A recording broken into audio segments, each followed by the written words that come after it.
โอ้หน่วยใหญ่เนาะ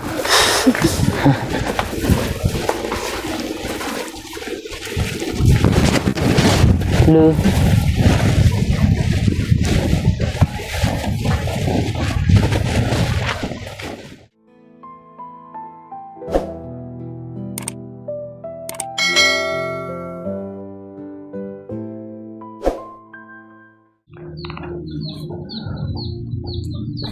มาตัดภาพมาที่บ่อฝนเนาะพี่น้อง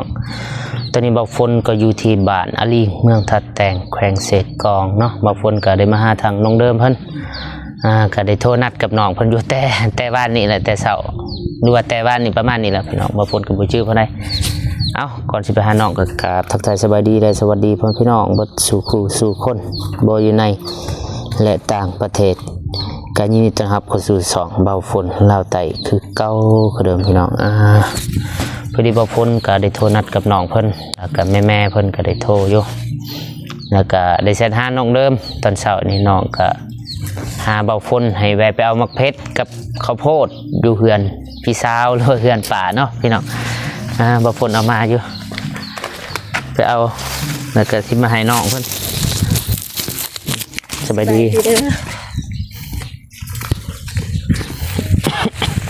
สบายดีเด้อพ่อแม่พี่น้องคุณยายใจบุญทุกท่านสบายดี FC พังไทยพังลาวอยู่ต่างประเทศหรืออยู่ในบ้านก็สบายดีและสวัสดีเบิร์ดสกูลสุขอนเดอร์สบายดี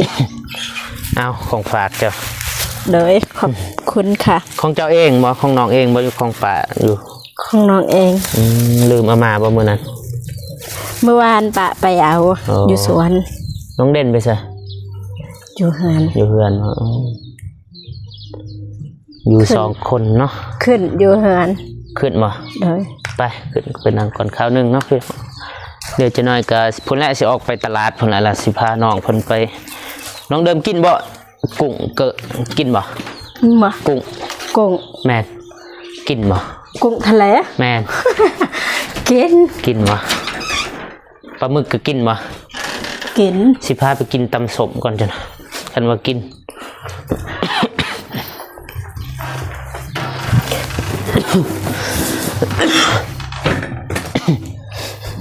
มานั่งลิ้นกับน้องคนก่อนสิออกเดินทางพอแหละให้น้องไปเลือกเองเนาะว่าจากใดสีอย่างนี้บ่ปูแบบนี้บ่แต่ว่าสิปูอยู่นอกนี่มารู้ว่าปูอยู่ในอยู่นอกเนาะบ่ฮู้คือกันน่าจะแม่นอยู่นอกบัดตัวเรือบ่มีบ่มีเนาะสิปูอยู่นอกเนาะพี่น้องหลังจากปีใหม่มานี่เข้าสู่ปีใหม่ปี2016บ่ฝนก็บ่ทันได้มาเยี่ยมมายามทางน้องเพิ่นเนาะมื้อนี้ก็เป็นมื้อทำอิฐอีกเริ่มเนาะปี2016ก็ได้มาหาทางน้องเพิ่นอีกเทื่อนึงเพราะว่าทางบ่ฝนก็มีผู้ใหญ่ใจบุญพุ่นแหละให้พาน้องไปพุ่นละไปซื้อเครื่องเฮือนเครื่องซานนี่แหละตัวอยู่บ้างสิบ้างตัวอยู่บนนี้เนาะ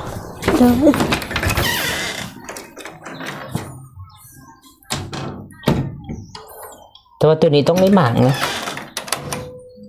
หมางก็ได้มันใช้บ่ได้บ่ตัวมันก็ยังได้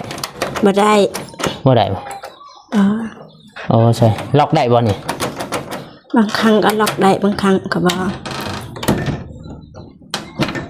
สมมุติว่าล็อกตัวนี้มีกระแจบ่มีใส่เอาบ้างสิลองก่อนลองเบิ่งไปเอากระแจก่อน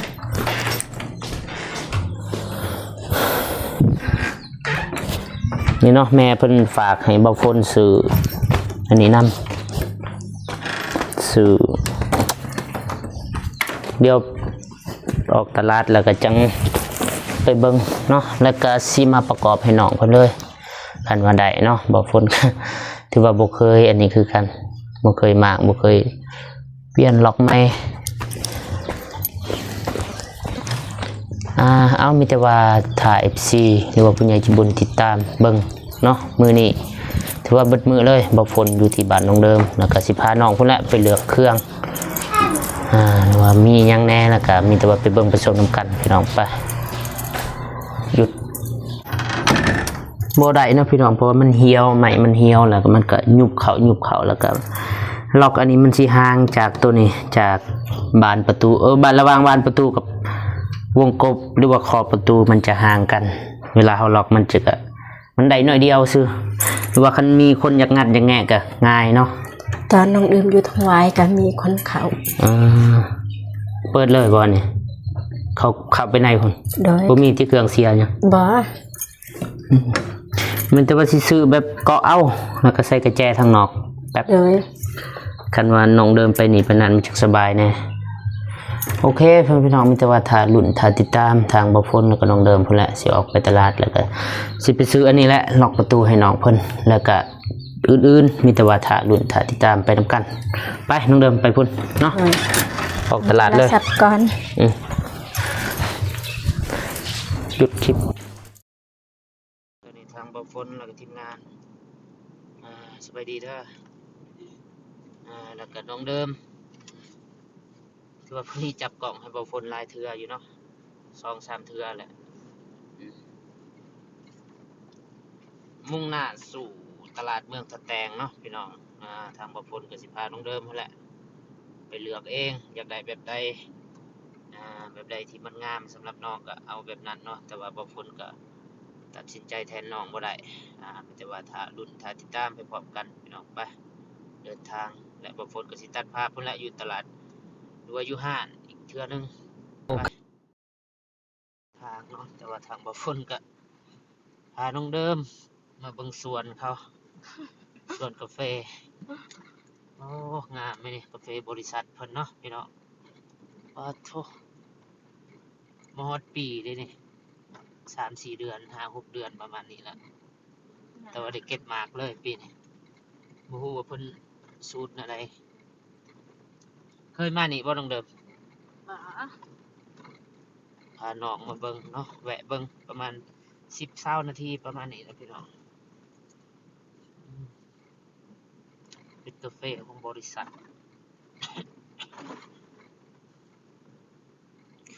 คันเฮาปลูกเองมันจะบ่งามเพราะเฮาบ่มีสูตรนี่เครือนี่ขุดแล้วมาหดโดลงถึงมีน้ำมีหยังบัดจังเฮ็ดได้เนาะพี่น้องแต่ว่าเฮาบ่มีงบจะบ่สามารถเฮ็ดได้ลงบ่ลงไปเบิ่งเขานั่น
โอเคเป็นองตัวนี้ก็บ่ฝนก็ได้ไปเอาเงินที่ว่าแม่เพิ่นโอนมาให้เนาะ 3,200 บาทแล้วก็เพิ่นก็ได้ตัดเอาค่าภาษีก็ 3% แล้วก็เหลืออยู่ 3,000 กว่าน้อยนึงแล้วก็ตกเป็นเงินกีบก็ประมาณอยู่2,100,000ที่ว่ายังเหลือ ที่ว่ายังเหลือเนาะแล้วก็ตอนนี้ก็ฮอดห้านเขาเนาะเพราะว่าทางบ่ฝนก็สิซื้อเขาให้น้องเดิมเพิ่นตามที่แม่เพิ่นได้มอบหมายแล้วก็ทานเขาก็ทางหน้านี่แหละเนี่ยบ่ฝนและน้องเดิมก็สิลงไปเนาะเพราะบ่ฝนก็บ่ฮู้ว่าเขาอ่อนหรือว่าเขาแข็งมันเป็นอะไรบางเทื่อน้อง กินยาก่อนยาแก้ไอบางเทื่อน้องเดิมเพิ่นฮู้ว่าเขาอ่อนอะไรก็สิให้ทางน้องเพิ่นเลือกเอาเนาะ ขออนุญาตกินยาก่อนแก้ไอชั่วขาว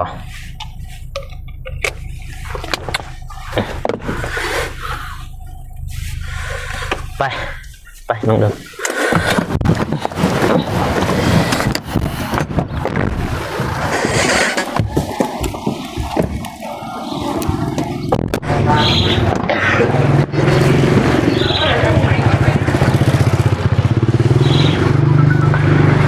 สวัสดีเลย จริงแกมีอันได้กินเลย มาเบิ่งเขานี่แหละโดนแล้วเนาะบ่ได้มาซื้อ แห้งแต่ว่า เขาลายเนาะอยู่หัน ได้เลย เอามาจะใช้เขา เขาพัดลอก นี่นหรอ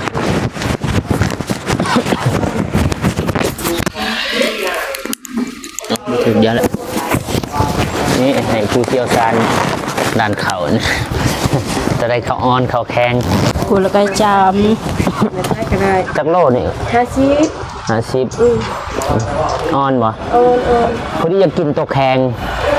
มีบ่ นี่ตัวแข็ง บ่มีก็เอาตัวอ่อนซะแสดงว่าอ่อนเบิดแล้วก็เอาซะชอบนึงเท่าไหร่ 5 ลดได้เท่าไหร่ 7ติ 5,500ติ เส้นหาค่าเท่าไหร่เลยเขาราคาถึงเลยที่เราจะเก็บทีลูกไอ้เจ้าเขา ใส่สิงเอามาบุ้ง เอาเลยสิเอามาติด บึ้งสิเอาได้แล้วจะจับเกาะลืมไปวะตัวไหนตัวได้ตัวอ่อนตัวได้ตัวดี มีจะได้ไม่งาม นี่ป่ะ ติด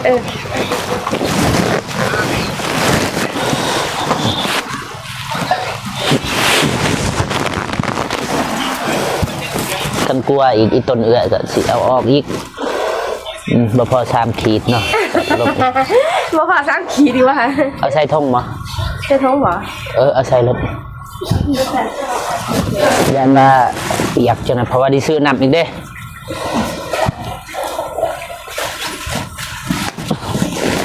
โอ้เปื่อนหมดเลย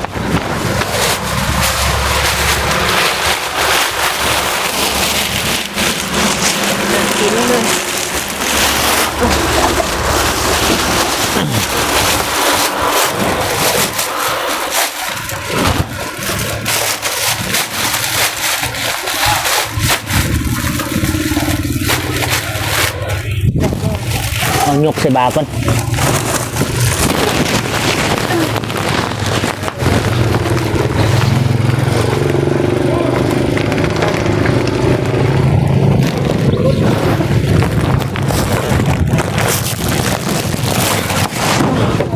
ยันมันถึงเกิน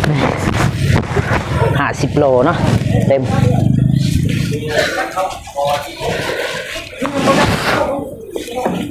เมื่อนั่งก่อน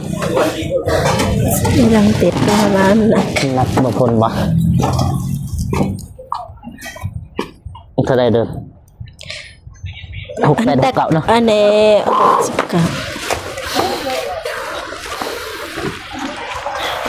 69 แต่ว่าเงินทางแม่เพิ่นโอนมาให้ก็ตกเป็นเงินกีบก็2 ล้าน2 ล้านนิดๆประมาณ2 ล้าน1 แสนนี่แหละแต่ว่าสิให้น้องเดิมเพิ่นจ่ายเอาน้องเดิมเอาให้เอื้อเพิ่น ประมาณนั้น เท่าไรเอื้อ 5 570,000ให้6 แสนนะเพิ่นจะทอน เส้นก็ได้เลย2 3 4 5 6 แสนให้เพิ่นแล้วเพิ่นจะทอนให้30,000เอามาบ่าวพุ่นสบาย ขอบใจ ครบอยู่ติ ขอบใจละ ขอบใจแขงมาส่งเด้อ ได้เปลี่ยนได้ ส่งคืน แม่มาเปลี่ยนได้ โอเคขอบใจ ขอบใจคือกันนะ เดินไปมือถ่ายเลยสิบ่บันทึกหรอก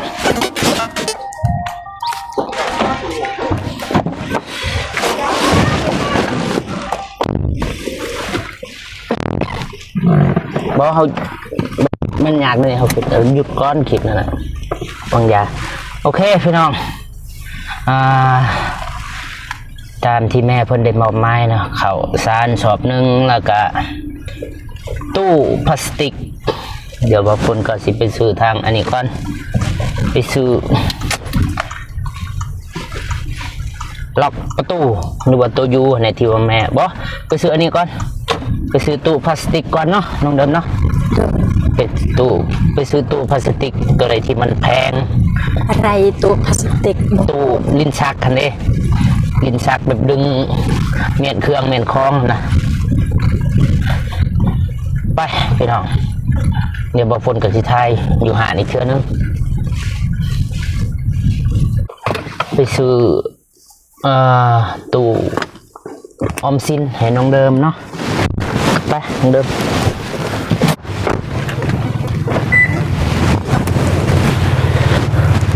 ไปฮะเพราะว่าวังยาเนาะทางบางคนก็ลืมซื้อตอนไปซื้อเขาหานจะติดกันเธอบางคนลืมก็เลยไปกลับมาซื้ออีกไปเบิ่งว่ามีหรือบ่ สวัสดีเด้อ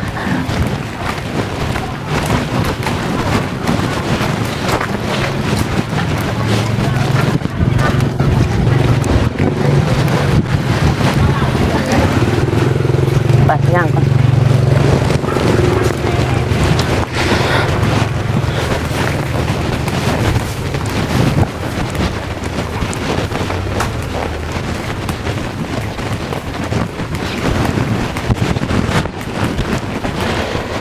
เอ้พู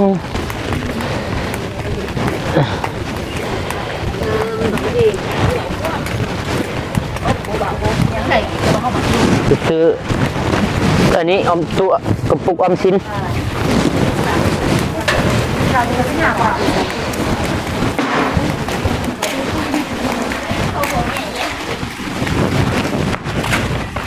ตัวไหนเหลืองหาเลยมีตู้อันนี้ป่ะลิ้นชักพลาสติกนะแบบลิ้นชักมันเป็นแบบคือตัวนี้แต่ว่าเป็นยางตู้กระปุกออมสินมีป่ะ มอดม้วนกระปุกออมสินโหลดไปขายเป็นอะไร อยู่บนไหน คุณยางไปเลยอ่ะยางออกมา ไปมึง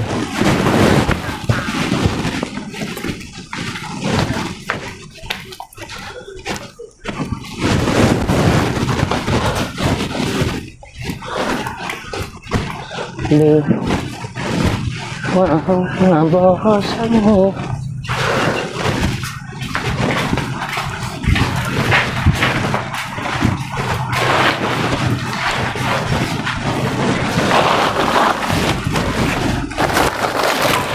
หมดแล้ว เขาว่าเอาปะ นี่เลยสุดใหญ่สุดแล้วบ่เนี่ยอยากได้ใหญ่กว่านี้อีกบ่ โดยอยากเก็บแบบเอาไว้ไล่ๆไป มีบ่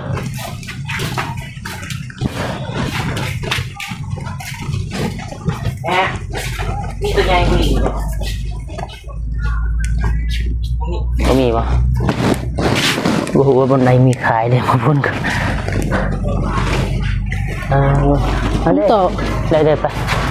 เดี๋ยว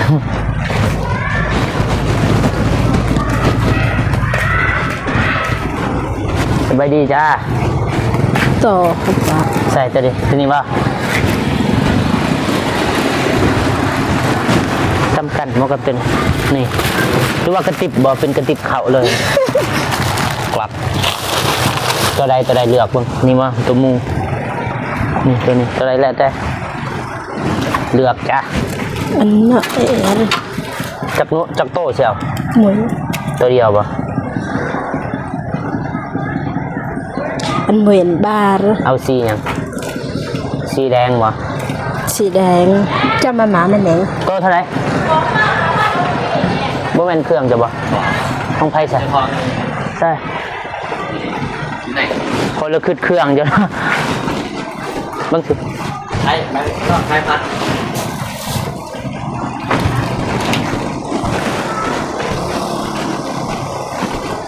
ซื้อเครื่องนะซื้อ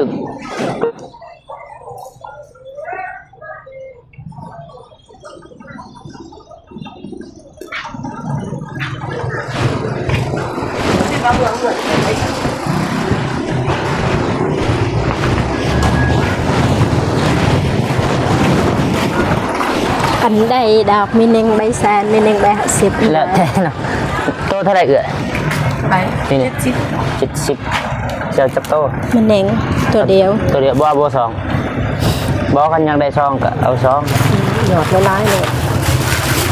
แต่ว่าปัญหาหันที่มีเงินยอดกระปุกบ่ บอกเข้ามาหน่อยเราเขียนวันที่สลด เอา ซองเหรอ ซองหรือหนึ่ง บาร์ เอาซองตัวได้อีกตัวหนึ่งเป็นยางบ่ แรงคนนี้ฮัก บอตัวนั้นมันเป็นยางว้าว เนี่ยสี่ละ70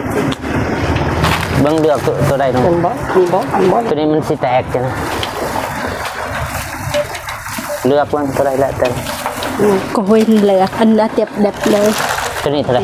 ราคาเดียว70 อันตัวกระติบที่เลย สอง 4 10.4 เนาะ เอาหยอดใจหลายๆเขียนวันที่ใจเอาจริงจื้อบ่นอดกล้าว่าได้ปีนึงทุกมัน 140,000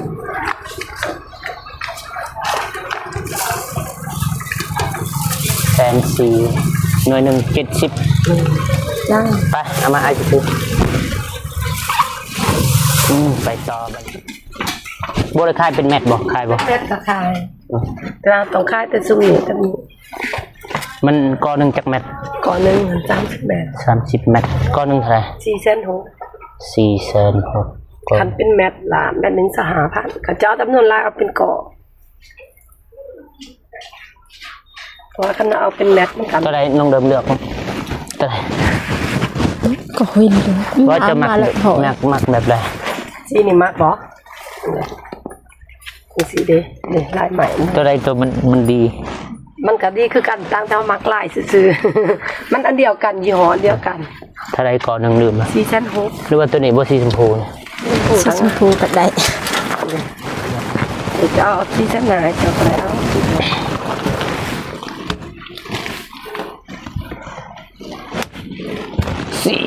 4,500เนาะ นี่จัก10 บาท เบิ่งก่อน ต้นไม้ก็เป็นว่าต้นไม้ก็ อ๋อเราโอนไหม เงิน กระ เจ้า ชาม ก็สิยัน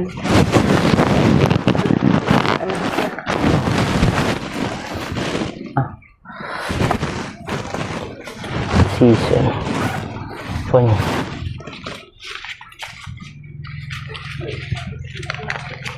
คุณดินซักว่าบ่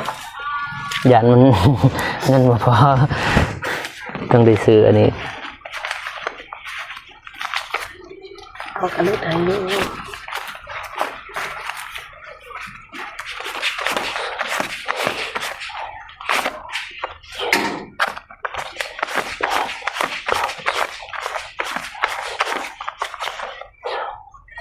ล้านสามซื้อตัวนี้400,000ก็ 4,500คันตอนนั้นมันจะเอา5,000 มันแต่บัลลีเอลมันก็ปุบละ หึ ปีมันแต่บัลลีเอลมัน 9,700 ตัวนี้ไทยรุดได้เท่าไหร่นี่ลูก สุด เจ้า4,500ได้ สุดว่า4,600 เอา4,600ลึกเจ้า4,500เลยถือแล้วดิ 1 2 3 4 ตอนนั้นเอาเจ้า4,000อัน5,000 จักแมทตัวนี้ลืม30บ่ ฮัลโหล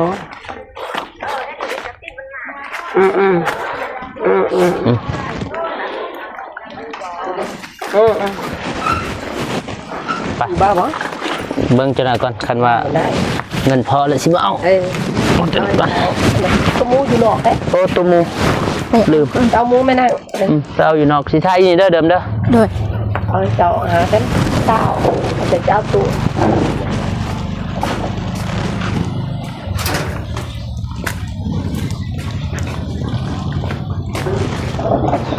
หยุดก่อน โดย โอ้หน่วยใหญ่เนาะ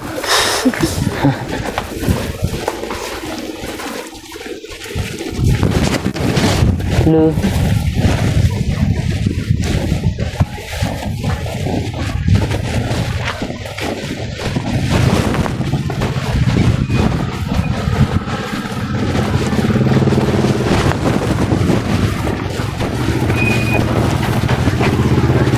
อันนี้มีอยู่แบกแต่ไกล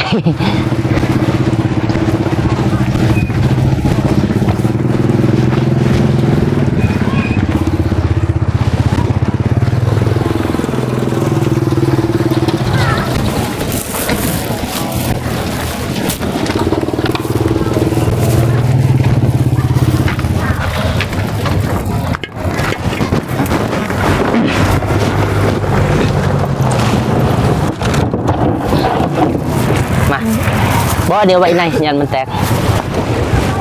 ไว้ในได้แล้ววะได้เบิ่งฮะ ได้ โอ้มานี่เบิ่ง งาม ใหญ่เติบเลยนี่เต็มนี่รวยเลยน้องเดิมเอาใส่เข่าก็ได้เด้กองเข่าเนาะกองเข่าใหญ่ค่ะแม่เอาไว้นี่ปะอยู่ไหนก็ได้นี่จังบ่ตกทางแม่เพิ่นให้ซื้อยังเรือแต่ซองยางเนาะอันนี้อีกยังล่ะลิ้นชักพลาสติกกับล็อกประตูน่ะเดี๋ยวบุคคลก็สิเข้าไปเพิ่นหาขายเครื่องก่อสร้างเดี๋ยวจะมี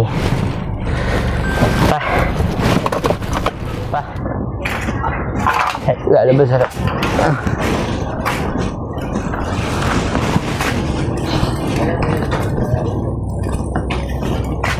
อยู่หันแล้วยังไงมีคนอยู่หันบ่เอาบนเก่าน่ะแม่นมาเบิ่งนั่น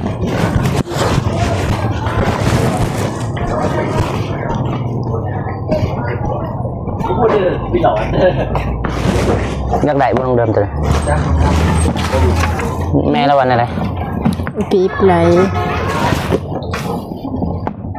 สบายเงียนทรงเสือก็ได้บ่ทรงเสือ ได้เขาพักใจ เท่าไรเลยลืมเลย แสนเจ้าพันจับ รุดได้เท่าไร ได้เจ้าหนาวลูกจ่าแสนเจ้า มีกองมันวะมีกองมันแบบมีต้นมันนาว ไม่เฮามันมีแต่กองจันๆสิเขาเนี่ยสินมาเอามาประกอบเอาเอง ยานมันนาวอะไรหาแสนสาวเนาะ จะเอาง่ายขึ้นหน่อยเวลาจะไปบ่ทางนี้ลง เอาเงินมีใช้อีกบัดนี้บ่แม่นเนาะตัวนี้เปล่าเนี่ยเบิ่งสิเปล่าเอาเงินก่อนลืมอยู่รถอยู่นี่แหละ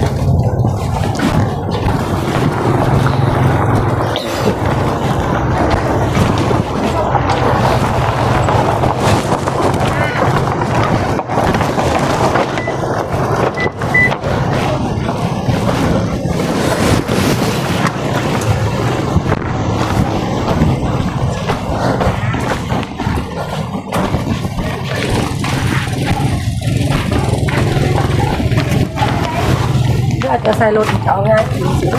เดี๋ยวเอาใส่อยู่ในก็ได้ ดอก ใส่5 แสนสาวป่ะนี่มือเดียวเนาะ แม่นมันมี2หน่วยแต่ตอนมันแตกคือกับว่ามันแตกโซนสิ อยากได้บ่เนาะมักบ่แบบนี้ มัก คันบ่มักสีฟ้าก็เอาสีพ่นไปเป่าสีใหม่ สีนี่นางงาม มักเนาะคันมักเลยซื้อได้ ชื่อ ใช่ไหมถามน้องคันว่ามักหรือว่าบ่มักก็แล้วแต่น้องคันว่าน้องมักก็ซื้อคันว่าน้องบ่มักก็บ่เอาคันบ่มักสีนี่บ่อะไร มัก 3 4เอา5 แสนสาวเนาะเบิ่งหนักเบิ่งได้มาครบ ไม่มีใบหน่อยบ่ไหมไป 2 3 4 5 โอเคครบนะไปยกบันนี้ จ บกเคยใส่คือกันก็ได้ ง่ายคือว่า อ๋อ จับออกมา โอเคเปิดประตูน้องเดิมเปิดทางในก็ได้เบิ้งลองใส่ทางในพอดีป่ะ ใบหน่อยบ่ไหมใบหน่อยไปไหนไปบ้าน2,000ไปหา พอดีป่ะเบิ้งอัดก่อนแป๊บนึงเปิดบันนี้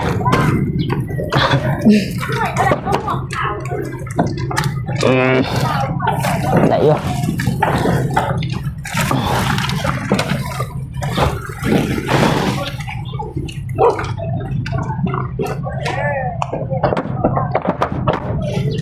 ต้องเดิมคิดไอ้วะ